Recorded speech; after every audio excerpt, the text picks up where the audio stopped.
FightHype.com with the best cut man in the business, Mr. Stitch Duran. Stitch, man, you're obviously in Tyson Fury's corner once again. Yeah. In case of that cut that happened with Valine, do you expect this fight to go the same way the second fight did? I never look at it that way. Sean, I always look at worst case scenario. What's the probability of me getting some work as a cut man? And I think, this is the type of fight where I think, we're going to need a cut man in each corner. It's going to be a fight, no doubt about it. I know Deontay Wilder has something to redeem himself. How long it's going to take is a different story. Tyson's definitely here to prove himself that he could do it again. So they're going to hit each other, and I think that's where my job comes in.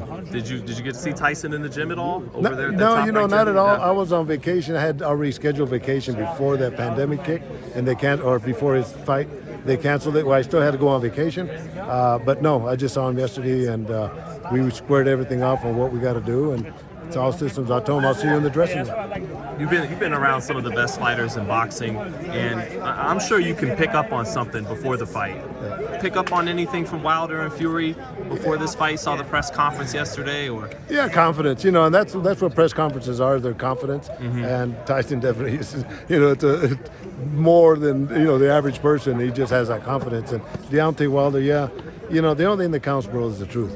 And when he's still in denial, that to me is a sign of weakness somewhere. So that's where I see the balance is where Tyson's so high up on his confidence, and Deontay Wilder's trying to sell us on something that he doesn't have. Did it bother you at all, being that you were in the corner, you're in the team? Yeah. Did it bother you, Wilder's accusations? Or? Yeah, of course, especially with wrapping hands, because that's what I specialize in. And then we're not in the game to cheat, bro. We're at this level where why? Why cheat and it's not worth it? And it's stupid anyway. But the thing because I've done interviews about the gloves, right. And I said, one guy says just taking the gloves off, just the leg with the laces on is hard to do, much less when it's taped. So those theories, if you're going to have theories, have good theories. Those were they were stupid theories. Did you think drug in the water was at least a better theory than the hand wraps? That was insane. Indiana Jones stuff. So you'll be wrapping the hands once more this time around? No, Sugar Hill wraps them. Oh, okay. When I came into camp, when I came into camp, Sugar Hill's been wrapping them, and I'm not going to the guy say, hey man, I wrap hands, let me wrap your hands. If it ain't broke, don't fix it, and he's doing a good job doing that. And Stitch, is part of you thinking this is going to be the wildest in locker room before the fight? When Wilder's team comes in, and do you expect this to have more tension, be a little, different than your typical coming in to check the gloves before the fight?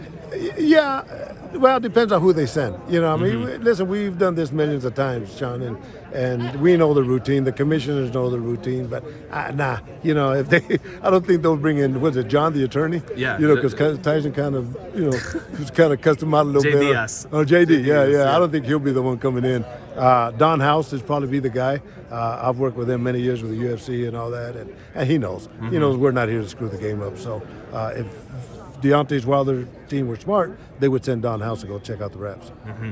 And last one, just to satisfy those people out there who really are skeptical, right?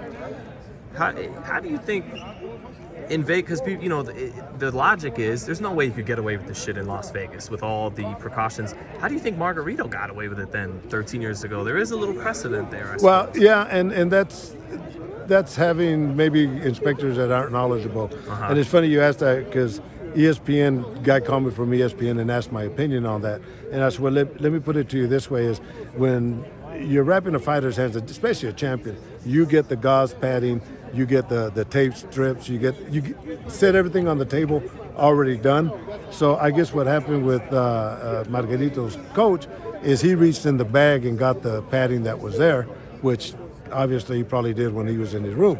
And maybe the inspector's doing this, or maybe he's not paying 100% attention and he slid them by him, and so it was possible in that. But to me, if they got rid of him forever, I think that was the best thing to do. You don't need that kind of stuff. This is a hurt business as it is, and there's so many guys. Let me end it this way, Sean. I'll tell you, combat sports are the only sports like football, baseball, basketball, and all that, where none of us have to be certified to be considered professionals. You know, that's why you get so many guys that, as Cutman, put the swabs in their mouth, their ears. They're not doing anything because nobody's been certified to do what we do. We've done it in the trenches and at the expense of the other fighters. But that's why I always try to teach. You know, is we got to take care of these guys because they're humans. You know, they're gladiators, but deep inside they're still babies. Yeah. They were babies once like us too. Yeah, they are. You know, as many times. And, listen, I'll get a kiss in the cheek and they tell me they love me. Yeah. You know, so it's that kind of bond that you create with these kind of guys. I'm sure you're hoping you get that kiss on the cheek after a win. Yeah, that'd be nice. Yeah, one of those emotional after the fight in the ring, celebratory things. But Stitch, I hope I'm as cool as you are one day. You are more certified than them all. Thank you, brother. No, we're not done yet. I got to give you a scoop. Oh, please. Can I give you a scoop? Yeah, okay? give it to me. So please. as I'm driving over here, I get a call from a guy named Nicholas Stern. Turns out that he's the executive producer of Creed. So it looks like we'll be doing Creed in Atlanta starting in January. Creed 3. Creed 3. And Michael B. Jordan, I was telling him the story. When we were doing Creed 2, I was telling Michael how proud every day I wrapped his hands, just like you and I are talking. I wrapped his hands, we shot the shit and all that. And I told Michael, I said, look, I'm so proud of you and Tessa and Ryan Coogler, he wrote and directed Creed, and Steve Cappell, the director. So proud of you guys. You guys have elevated yourselves. And he says, Stitch, we went from being actors to writers, producers, and directors. And he looks at me like this and says, I'm directing Creed 3, and you're with me as long as you want. Congrats on once again getting the role, Stitch. Yeah, I know. You know, and the thing about it is it's never been about the money or anything like that, Sean. What Mick was to Rocky as a legacy.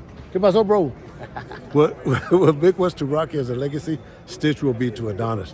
That's I can't ask for. That's amazing. I can't brother. ask for. That's amazing. I can't ask for anything. That's much more beautiful. than that. It is, yeah. That's the way I look at it. You know, it puts me there.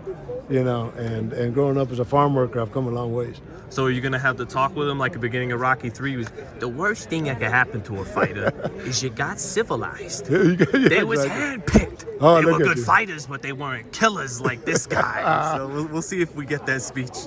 But, hey man, he's auditioning for Creed 3. Yeah, right on, my man. Thank Good you, job. Stitch. Congratulations. It's beautiful to hear. Happy for you, brother. Thank you. All the best.